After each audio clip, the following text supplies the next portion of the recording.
Assalamu alaikum and welcome back to The Treaded Path, the podcast from Kufi Productions, where we explore the inspiring journeys of Muslim professionals across diverse industries. I'm your host, Salman Hasan, and each week we sit down with remarkable individuals who are making their mark in their chosen fields. We highlight their successes and challenges in their journey, examine corporate accountability within their industry, and often offer any actionable advice on career advancement and ethical navigation to those who want to tread that path. So, as a reminder to our listeners, you can find the show notes, resources, and even ways to connect with our guest speakers in the Tread Path archive in kufiproductions.com. So today I'm honored to be joined by Javaid Ikram. Javed is an experienced and dynamic engineering leader, adept at leading multi-site global teams and driving innovation, who has worked at companies such as Intel and Medtronic.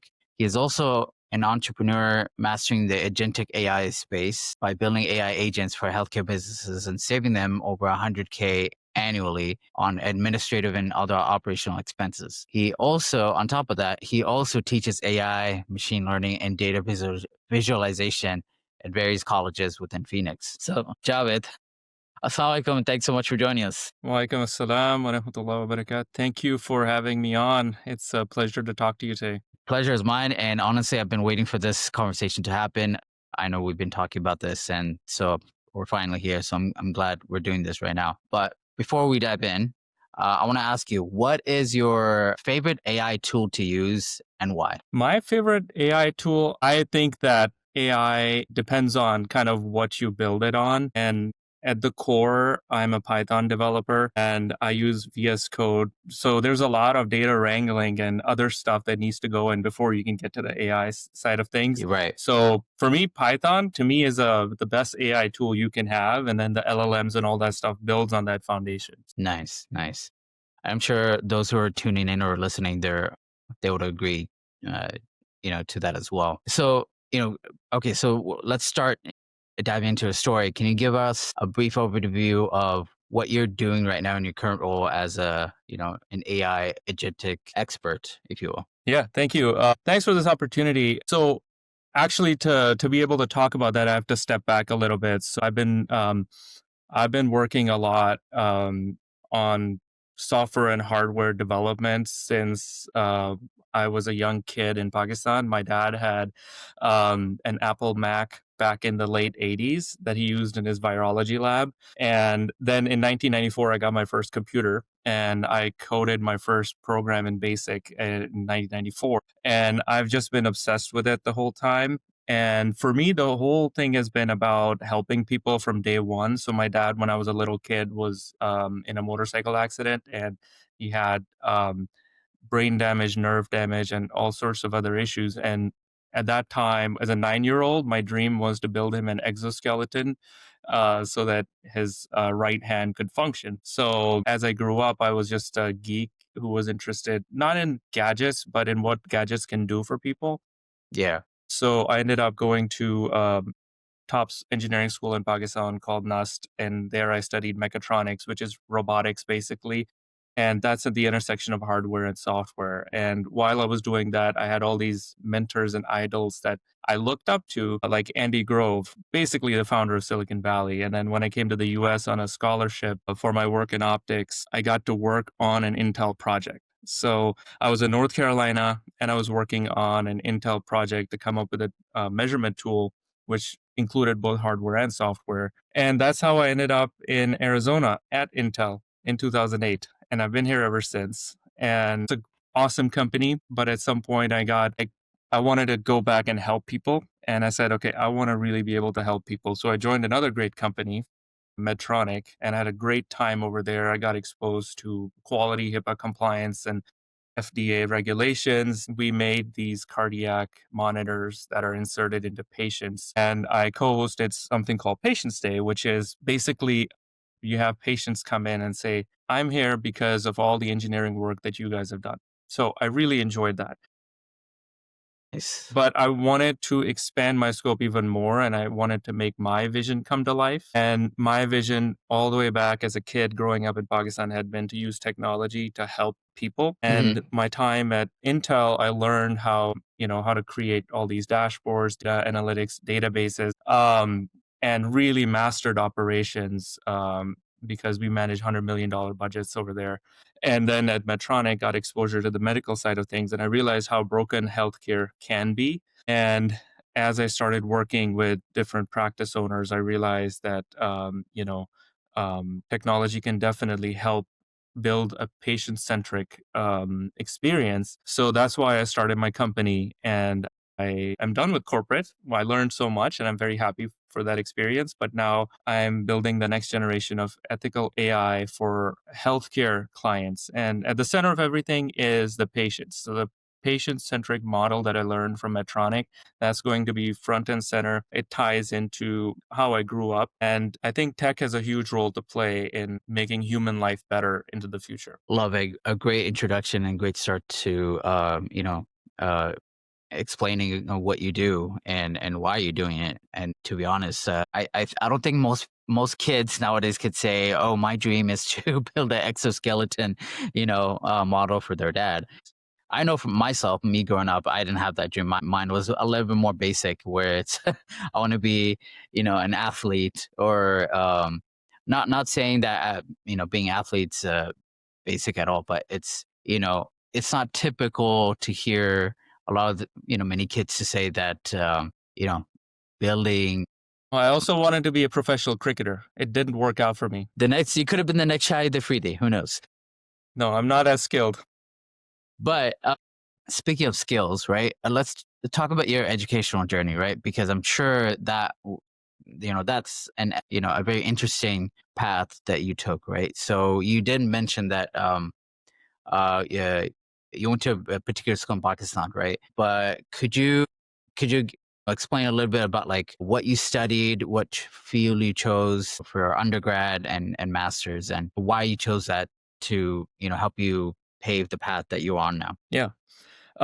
So I come from a family of engineers. So there's a ton of engineers in my family. My mom is a math professor and she taught me everything I know. So I learned a lot from her. I use my dad's computer, but my mom's math skills. So, I mean, going in engineering school was kind of a no brainer, but picking the right major was a big thing for me. And for whatever reason, I like to work at the intersection of stuff. Yeah, Not sure if it's good or bad, but I picked mechatronics. That was just kind of like where I wanted to go. I could have gone to any program, but I chose mechatronics. And then in the United States, I came here to University of North Carolina to get my master's at the Department of Physics and Optical Science, where I made interferometers. So right. completely different situation. But over there, they had an amazing program called precision metrology, and I got exposure to Intel through that. And Intel taught me everything I knew. I call it Intel University. For the next 15, 20 years of my life, Intel University taught me everything I know. They kind of indoctrinate you into their own model, and I'm very, very thankful for it. And while I was working at Intel, I was like, I also need to get a PhD because this is so cool, and I want to learn more. And I started working with a couple of professors at Arizona State University. I was briefly in the mechanical engineering program, but quickly realized that my real passion was in electrical engineering, machine learning, and AI. AI wasn't a thing until 2023, but Hmm. machine learning was kind of where my passion was.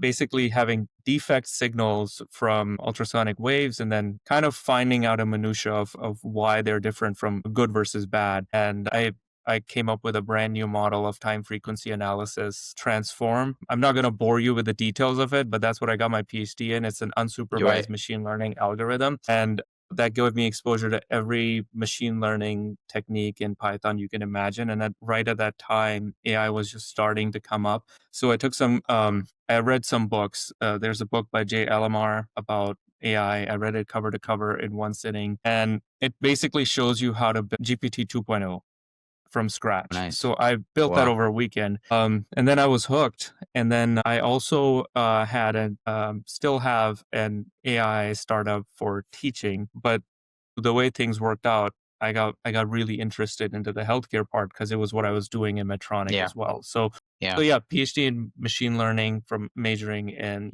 signal processing and electrical engineering, but kind of all over the place. Like I said, it's like not like electrical engineering bachelor's, master's, and PhD is kind of like all over the place. So treaded path podcast, it's like the least treaded path.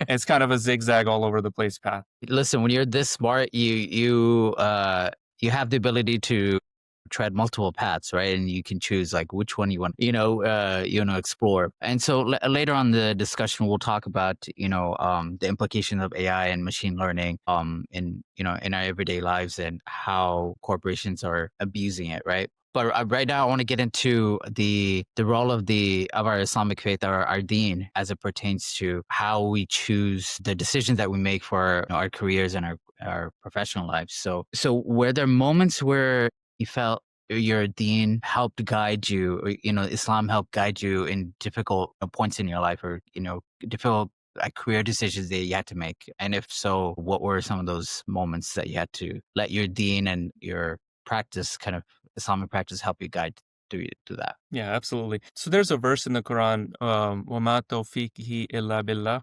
So everything that you do is through Allah. So I really believe in that like you start with faith-centric mindset and then Allah makes the path for you. So Steve Jobs said in one of his speeches was that the dots only connect backwards, right? You do all these things in life and then when you look back, you're Mm, like, okay, the dots connect back in life. Well, I believe that the dots connect forward through dua. Like when you make dua and you mm, have good intentions, yes. there's multiple opportunities there's dots in your future as well. And you can't see the future and you don't know how those dots will connect. But if you have the right intentions and you try to do your best with the best effort you have, Allah will connect the right dots for you. It's called nasib. And I think, you should work really hard and leave the results to Allah. And that really frees you from a philosophical perspective as well. And here I'd say, like, there's a new book out there, The Baraka Effect. I would really recommend your listeners to kind of read that too, because it has a lot of nice tidbits comparing hustle culture versus Baraka culture. Yeah. So Yep. just something to read. No, it's a great book. I have it myself. I think it's very. I'm glad you brought up, the importance of understanding hustle culture versus like barca culture, because when you're in America, right, and working as a professional, or you're in the workforce, right, you can't, like, oftentimes you're sucked into it, right, without your choice, right, and sometimes to keep up with the maintaining your lifestyle, and you know being able to put food on the table, a house over your head, you kind of have to play that hustle game for a little bit, unless, of course, there are exceptions, right? There are certain circumstances where you're not part of the system. But for the vast majority of working Americans, the working class here in America, and the West in general, you know you're part of that system where hustle culture is encouraged and celebrated, even sometimes, right? And so we'll get into that in a little bit as well. But could you share with us a particular moment or pivotal moment in your journey that significantly shaped your career? Is there one such moment, or there are multiple moments that you felt like this was a key point where things have really changed for me, to the direction that I'm in now? Yeah, first of all, I think that we definitely have agency even in corporate. So I'm not saying that everybody should go out and start their own company. I've been lucky enough to work at two really good companies. So at Intel, for example, we had one of the largest employee resource group, and we actually had our own musalla with an area to make Nice. wudu.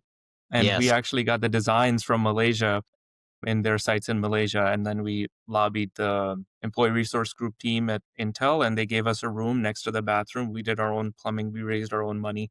They do a match program as well. Medtronic is the same way, like they give you a lot of opportunity. But I think what is kind of challenging sometimes is sometimes in the geopolitical scenario where you're not able to express your thoughts completely, like we saw in the Gaza genocide, that Yeah. there was a lot of programming that was one-sided. But even then, I would say that we should have agency. And there's at Medtronic a Muslim employee group as well, and we were able to reach out to the HR departments, and they were really good. They heard us. They had a special listening session to what Muslim employees were going through. So I would just say to your audience that It's not like we don't have agency within these large corporations. We definitely have agency. It's a matter of sticking to your beliefs and being courageous. And let's just be courageous, even if we're doing a startup or if we're in corporate. Courage is a quote from Aristotle that courage is the most important virtue because it makes other virtues possible. So we should have that as well. And I'm glad you brought that up because so many people that I've talked to personally, they're ready to make that jump, right? To working in companies that act more ethically, morally, right? And they know what's the right thing to do and what's not the right thing to do.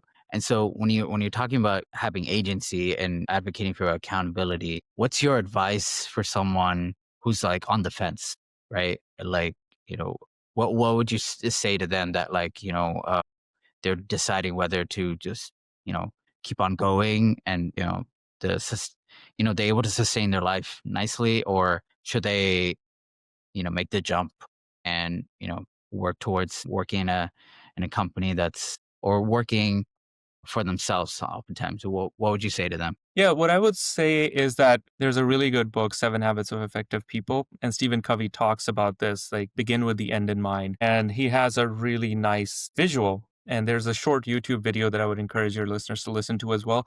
It's imagine it's your 80th birthday and you have everybody coming over. What will they say about you? What would you want them to say about what relationships would you have and what relationship would you not have? So what I would say is take a deep breath, pray istikhara for sure, and then Yeah, yeah. picture your 80th birthday. So on your 80th birthday, would you looking back, would you have made the most impact if you're within like say let's say Google, Facebook, or any other company, or you don't want to have that regret that what if I started something? But at the same time, if you're doing a really good job and you're taking care of your family and you're being listened to, you're exercising your agency and your company is listening to you, maybe that's the right thing for you. But really, the thing is begin with the end in mind and picture yourself on your 80th birthday and see what kind of life you would have lived. And now, being 35 or 40 or whatever age you are you on the right track? And then craft a personal mission statement and then just follow that mission statement. And it'll take many rewrites of that mission statement.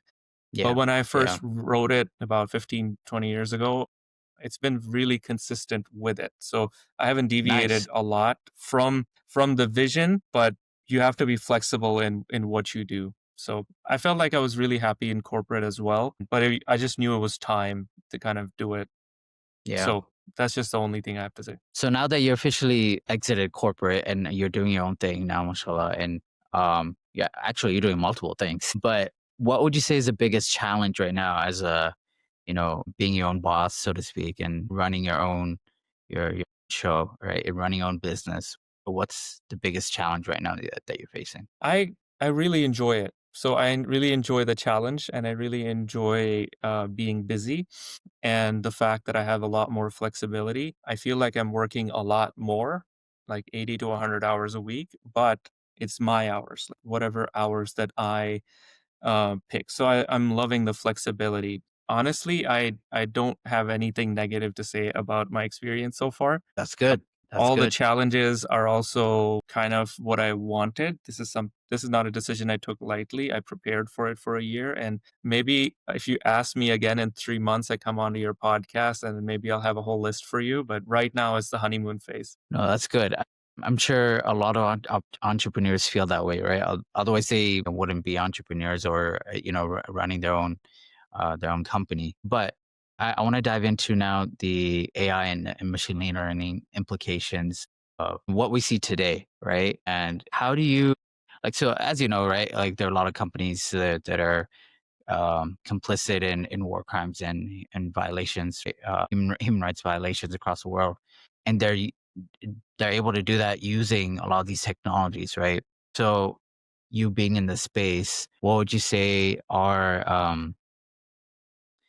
you know, like the biggest, issues that we see today in the corporate world or even in the entrepreneurial world, right? And what can we do about it is the next big question, right? What can we as individuals can do about a lot of these corporate misconducts and unethical activities being held? Yeah, really good question, and I'll answer it in a way. I'll go back to Stephen Covey again. There's a Okay. circle of control and a circle of concern. So you have a circle of control, things that you can control really well. If you focus on that circle, your circle of control gets bigger and expands into your circle of concern.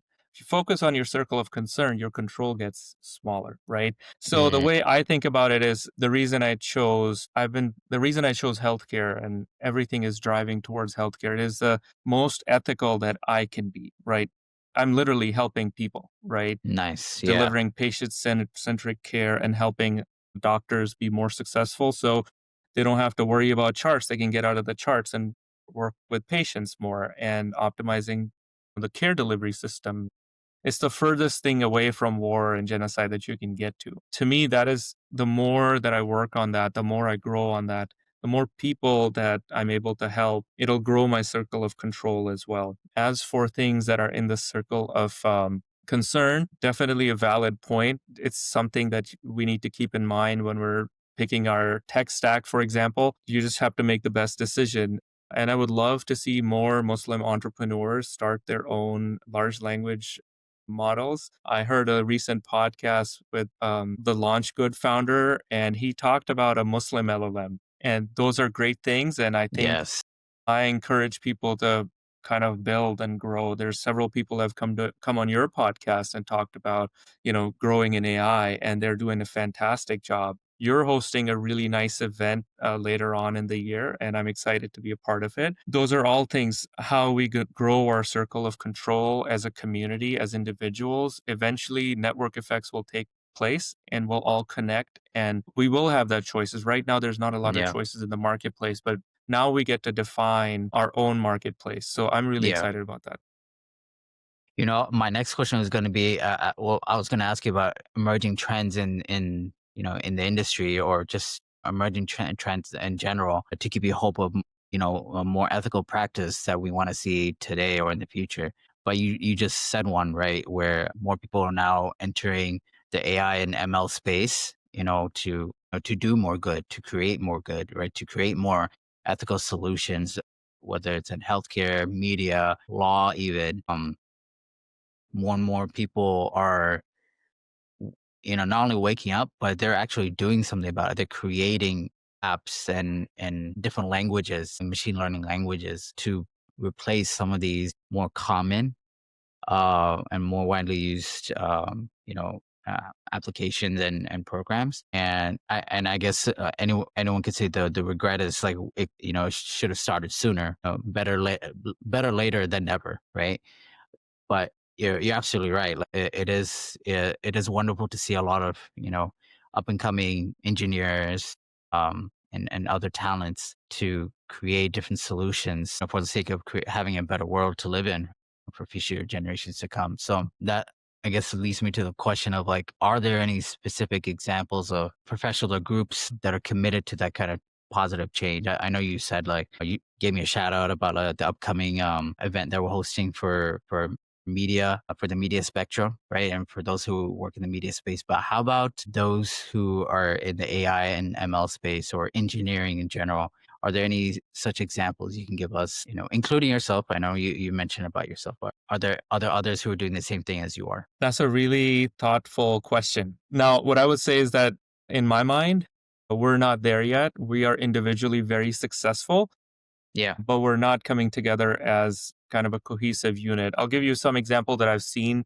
Like, for example, there is a really nice institution in California called Open Silicon Valley. Open is a Hmm. group of Pakistani entrepreneurs and they're really active. There's another one called Pak Launch. I'm just talking about the Pakistani space. There's other startups out there. Manara is really impressive to me. They started their operation in Palestine a long time ago. I think there's these smaller initiatives that are really amazing. But as Muslims, we just really haven't gotten a chance to kind of bring them all together into one consortium, or at least have these different consortiums have overlaps. Where we are strong is that we have really good individual entrepreneurs coming up. I mentioned a few already. There's Amjad Masad. I'm going to go see him in as a speaker at Harvard in February. So there's a Muslims in Business conference coming up. I'm really excited for that. Again, like you said, your work in media is really exceptional. So right now we're just not there. We're starting, but like you said, better late than never. And the key thing here is the network effects. So when people are doing all these things, the main thing is we should be able to connect to each other, and then make each other stronger, right? And Yeah, just serve humanity in general, not just Muslims, but all of humanity. There's so much scope. There's so much homelessness in America, for example. We should never allow that to happen as Muslims too. So I wouldn't even limit that to just Muslims, but non-Muslim, Christian, Jewish organizations, secular organizations. absolutely. We should Yeah. definitely seek to work with more and more organizations. No, 100%. And I'm glad you brought that out, the importance of, collaborating with like non-Muslim groups as well, right? Because there are so many out there that are doing really good work as well. But of course, as you know, the mainstream media, they always love to spin different stories and, focus on, particular stories to fit their own agenda, right? And that's a whole different discussion for another day, for another time. But I do want to ask you about, like, at the individual level, right? If you're in a company, so right now, let's say you're working in corporate, you haven't made the jump yet, but now you notice that there are activities that um that are happening that are not ethical, that are not moral. Should they speak up, or should they, you know, speak out against it, or should they? In your words, your advice to them about, like, in that particular scenario, right? They're not ready to cold quit, or they're not ready to jump ship and start their own thing. But you're mentioning about, like, in level of control versus level of concern, right? What would be your advice to them in that scenario? Well, we should speak the truth even if our voice shakes, right? So, Yeah. and I mentioned a little bit before about agency that we should never stay quiet or complicit. You would be surprised how many people in corporate are willing to listen if the message is portrayed or communicated in a professional way. And the way from personal experience, what I would say is that we should get other like minded people together and articulate our position and tie that back to the company policies. Because a lot of these company policies are really well meaning and they talk about, social equity, equality, diversity, and inclusion. Well, we count as well when it comes to diversity, equity, and inclusion. So it's time for us to be more courageous. Leaving a company is never the only option that we have to speak out. And I would just advise that we speak out in a measured and structured way first and exercise our agency, tie it back to the company mission and start there. And maybe if there's nobody listening, then that's a good clue that you should remove yourself from the situation. That's a good advice. When no one's listening, then remove yourself. Oftentimes I hear, people struggling to make a statement, right? Like, they're doing the right thing, but no one's listening, right? So if that continues to happen, then, I think the next best step would be to remove yourself from that scenario, because you're not necessarily making an impact right then and there, right? Maybe you can come back later on if that opportunity arises. But for now, I think removing yourself from that scenario is probably the next best step if you're in that particular scenario. But so my I want to ask you another question in terms of, you know, so what I see a lot of young professionals do is, they make the mistake of diving headfirst, right, without do some due diligence about, like, the company, or the role that they're working in, right? What would you say in your mind is the biggest mistake that you've seen young professionals make, either in the industry that you're in, or just in young professionals in general? What was the biggest mistake that you've seen happen that they make? I think just going for the money, like just Mm, going for the biggest paycheck, that's never the best thing. You should look at the overall situation of what the company does. For example, there was one story that my boss at Medtronic told me. He came out of University of Arizona and he had a really good job at Raytheon, a good offer at Raytheon, or he could go to Medtronic. He didn't want to bomb people, so he went to Medtronic and he's been there for 30 years. So I think that's like you have to have for me personally, I would never buy stock in anything national defense related. Yeah. I never worked for any company like that. However, Raytheon does pay 15% more. So if your moral compass should not be wealth, it should Allah is going to give you the risk. It's already written, You're and you right. should set your moral compass to what you actually want to do, make a difference. So healthcare, for example, it's the most ethical thing you can do. You're literally helping people. So I'm a PhD in electrical engineering, and I am an expert in machine learning and AI, and I want to do the best that I can. And I feel like healthcare is the best way to do it. So maybe there's more money in something else, but that should not be your primary concern. Mhm. Okay. I like that. That's a good answer. I love that. So let's talk about how we can get more people into that space, right? Because, like you're saying, like being in healthcare is one of the most ethical things that you can do, right? But if you tie in your skills and expertise of using AI and machine learning and data visualization in healthcare, that's even better, right? What books or websites or any resources in general do you recommend for someone who wants to get into that space or enter that field? How would you recommend they get started on that? My suggestion would be to start building. So anybody who's listening, they already have a skill there, and maybe they're a mechanical engineer or they are doing architecture or medicine or whatever. They should start building. It's never been easier to build something, at least a demo. You can build that with a few lines of prompt and you can build that. And you have access to so much technology right now. Just build it and then get customer feedback.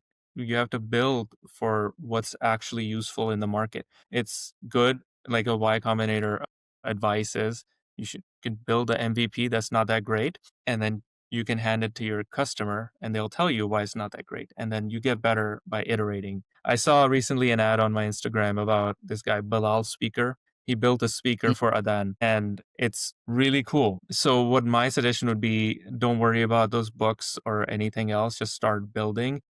Start I applying. Okay. myself read a lot of documentation. For example, a new framework in Python, I read the entire documentation and then work on that. I'm a better, faster reader than I am a listener, so I don't watch too many YouTube demos. I would stay away from that actually because you'll have spent 20 hours watching YouTube demos and not build anything. So I would say open up a manual and then start building something and then work with people who are prospective clients and then get Mm, feedback and make it better. And then eventually it'll be so good that you can just deploy it. Otherwise, the yeah. idea just sits in your mind and nothing actually happens. So that's what I would say. A lot of theory, but no application, right?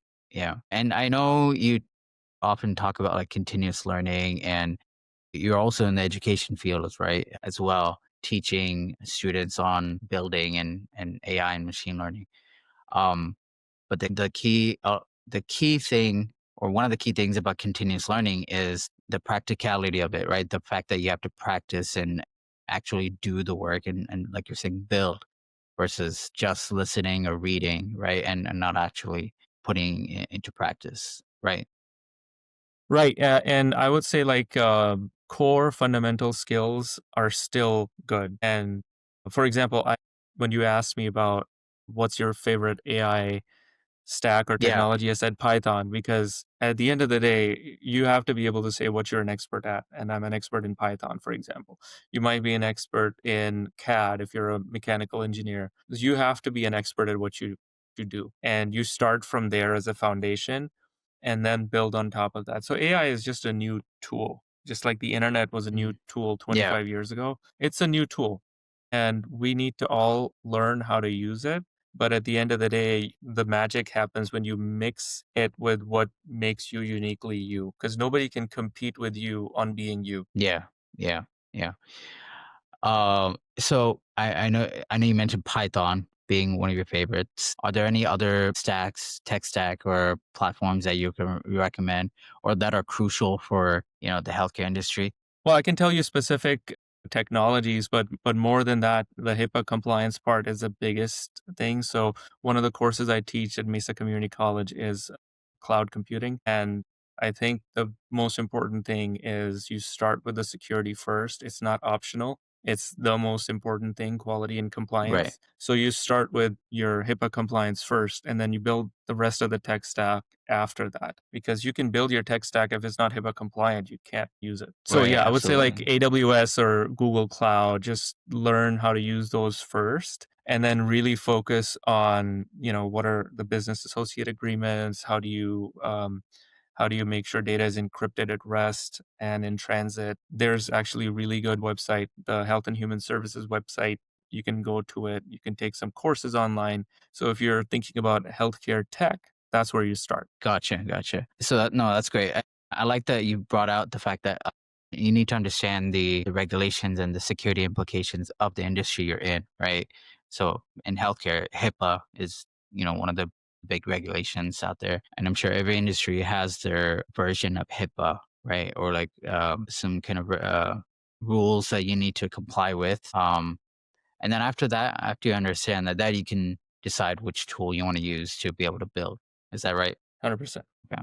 Nice. So now, as we're getting close to the end of our discussion, our conversation, I want to talk about you, right? Like, what's your next step? What are you doing? So, I guess, what is your next step? Like, where do you see yourself going from here? I want to reach every small privately owned practice in the valley first and help them serve their patients as best as possible, so they can get out of their charts and get out of their paperwork and just focus on their patients. So patient centric care delivery is really important. Now there's a lot of different variation. It's a fragmented industry. Yeah. Everybody has their own software, EHR, whatever, and there's a ton of documents, faxes, call logs, scribe notes that Yep. need to be put into one single One patient's chart. central. Yep. So there's a lot of opportunity. And what I would say to anybody who's a practice owner listening to your podcast is to get in touch with me, and then I'll give you a free tour and help you. We'll build together and we'll optimize your practice so you can serve your patients better. I love that. I love that. And I hope a lot of people reach out to you because trust me, I worked in the healthcare field and I know how fragmented it is, right? There's this, and maybe, not maybe, I know it's by design. Like, a lot It of is. these. And what I'll add to that, sorry to interrupt you, Yeah, no, is you that go ahead. there's a lot of one-off solutions, right? Yeah. In the AI stack, if you want to say, okay, I want to solve billing, there's going to be one app for billing. Staff is already overwhelmed just dealing with their old EHR and Yeah. all this other paperwork coming in and actually dealing with like visit summaries and stuff like that. Now you add another one-off software that doesn't solve their problem. You also can't change your EHR. You're stuck with it too unless you want to invest a lot. So what the service I offer is basically offer customized services for your practice so that it wraps around all the gaps that you have so that you can see twice the amount of patients and market better. We also offer those services and then optimize your process so you don't have to hire double the people. The same amount of people can see more patients and everything is streamlined. And from a patient's perspective, they have a really good time. Like they don't have anything getting lost. Somebody's doing pre check-ins with them, your staff is happy, the provider is happy. And I think it's a great opportunity and not to be missed. 100%. I think this is very important. I've worked with a lot of nurses and clinicians in the past, and one of the biggest pain points is accessing data, right? And what I mean by accessing data is they have to access 1,000 different locations, right, to be able to get the key information that they need to best serve their patients. So it just helps to have everything centralized and in one location versus like you were saying, one-off solutions to, hold data, for example, right? That's just very inefficient work, right? Yeah. I mean, So I think, to say that in another way, in a more Pythonic way, is that you have a class with a patient, right? So if Salman Hasan is the patient, everything for Salman has to be within that data structure, right? yeah, yeah, Like the yeah, patient Salman Hasan doesn't care how the practice is getting their data. It needs to be in a very neat way, and AI lets you do that now. So it just goes from the real world into the EHR, and then nothing is missed. And if there's something that is kind of needs to be flagged, that's brought up to the provider's attention yeah, ASAP. 100%. I think the work that you're doing is great. It's like very needed and very important. So I hope a lot of people will support you in that journey. What legacy do you hope to leave? in this industry? You're mentioning about like imagining your 80th birthday, right? What do you imagine, and on your 80th birthday, what do you imagine the imprint that you left for the world? Yeah, so that's a great question. I was hoping you don't ask that. For Sorry to put the you on the 80, spot. no Yeah. worries. I mean, I'll keep it just general that at the end of the day, it's more personal for me, like my kids growing up. And for me, ethics is the number one thing. Like I want to be able to get my book of deeds in my right hand and all my responsibilities done. So I'm big on responsibilities and fard. Like before you go do all the sunnah, you have to do your fard. And there's a lot of faraid that we have, and life is tough. Just navigating it is very difficult. So it might sound like a really basic plan, but just having more good deeds than bad deeds and having my kids and my family next to me in my 80th birthday, and that's success for me. And I'm glad you said that, because literally my next question, and the reason I asked that question was because the next question to follow up with that was, how do you define success for yourself beyond financial metrics, right? And this is what you said was perfect. And it just goes to show that what you were saying this earlier, not to have money or financial success as your moral ground, right? And so success comes in many different forms and many different shapes, but we need to make sure that the success is not just centered around financial metrics, is the point I was trying to make here. But I love the answer. And I hope a lot of people aspire to achieve that for their 80th birthday, or when they, before they pass away. But before we wrap up, is there anything else you want to share with us, or share to our listeners who are tuning into this or would tune in? Is there anything that we haven't covered or discussed that you want to share with us? Just take care of your health, go to your doctor, and get regular blood tests and checkup done. We're working to optimize healthcare for everybody, and we hope to increase lifespan overall. As people as well, we should be really focused on our physical health. As Muslims, our body is our imana, is an imana to us, and we have to take care of it. I love it. I pray that everyone has a healthy, um, is able to live healthier, in the coming year. They start off the year on a strong note. And I pray for that for you as well. And may Allah, enable you to do more in what you're doing, and help you achieve what you set yourself out to do, and, ultimately allow you to help as many people as you can. Thank you So. so much. You too. No. So, Javed, thanks again so much for sharing your journey with us today. Your professional journey insights definitely resonate with others, with our listeners, and I know it does with me. So, definitely positive. It will inspire many others to tread the similar path, if not the same path as you. So with that, Jazakallah khair, and to our listeners, we'll see you again next time. Assalamu alaikum. Thank you, and good luck in your event. Thank you. Please join the event on February 6th and 7th here in Phoenix. It will happen in Phoenix Marriott Hotel. So be sure to be there. See you guys. All right. Bye. Thank you for listening to the Tread Path podcast. You can find all the resources our guests mentioned in the Tread Path archive in our website, coffeeproductions.com, along with the links to connect with our guest speakers. If today's conversation inspired you or helped you in your own professional journey, we'd love to hear from you. So please leave us a review, share the episode with someone who might benefit, and don't forget to subscribe so you never miss an episode. May your treaded path be blessed and full of wisdom. Assalamu alaikum.